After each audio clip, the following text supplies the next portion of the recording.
இந்த உலகத்தை முழுவதும் மாற்ற முடியாது என்று பலர் நினைக்கிறார்கள்.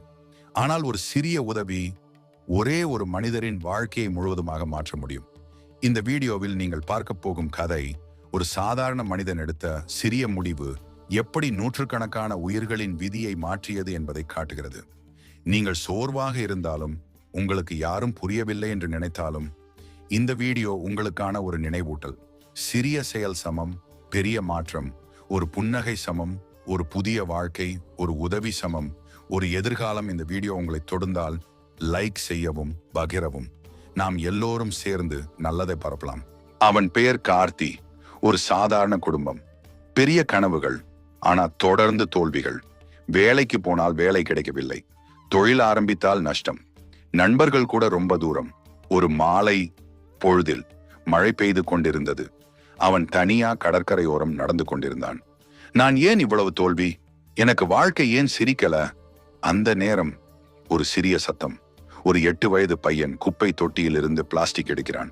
மழையில் நனைந்து கொண்டு பசிமுகம். கார்த்திக் அவனை பார்த்தான். அவன் மனசு கசந்தது.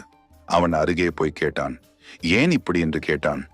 அதுக்கு பையன் சொன்னான், அம்மாவுக்கு உடம்பு சரியில்லை, நான் இதை விற்கணும், சாப்பாடு வாங்கணும் என்று அந்த பையன் சொன்னான். அந்த நிமிஷம் கார்த்தியினுடான பிரச்சனைகள் சிறியதாய் தோன்றியது. கார்த்திக் அந்த பையனை வீட்டுக்கு அழைத்தான். அவனுக்கு சாப்பாடு கொடுத்தான். அவனுடைய அம்மாவை மருத்துவமனைக்கு கொண்டு போனான். அவன் பணக்காரன் இல்லை, ஆனா அவனிடம் இருந்த சிறிய சேமிப்பை செலவழித்தான். அந்த இரவு கார்த்திக் படுக்கையில் படுத்திருந்தான். நான் வாழ்க்கையை வெல்ல முடியல, ஆனா ஒருவரை காப்பாத்தினேன்னு நினைச்சா மனசு லைட்டா இருக்கு.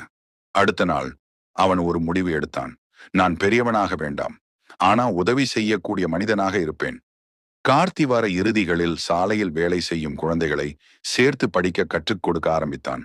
முதலில் 2 பேர், பிறகு 5 பேர், பிறகு 15 பேர். மக்கள் சிரித்தார்கள். நீயே வேலை இல்லாம இருக்க, மற்றவரை காப்பாத்த போறியா? ஆனா அவன் நிறுத்தல. ஒரு சிறிய அறை வாடகைக்கு எடுத்தான். பழைய புத்தகங்கள் சேகரித்தான். நண்பர்களிடம் உதவி கேட்டான். ஒரு வருடம் அந்த சிறிய அறை ஒரு சிறிய கல்வி மையமாக மாறியது.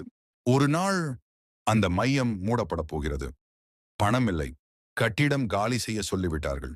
அந்த இரவு கார்த்திக் அழுதான். நான் மீண்டும் தோற்றுட்டேனா? அடுத்த நாள் அந்த முதல் பையன் மழை நாளில் பார்த்தவன். அவன் நண்பர்களை அழைத்தான். அவர்களின் பெற்றோர்கள் வந்தார்கள். அவர்கள் சொன்னார்கள், நீங்க எங்களோட குழந்தைகளை காப்பாத்தீங்க, இப்போ நாங்க உங்களை காப்பாத்துறோம். சிறிய தொகை, சிறிய உதவி, ஆனா போதியது. காலங்கள் உருண்டோடின. 10 வருடங்கள் கழித்து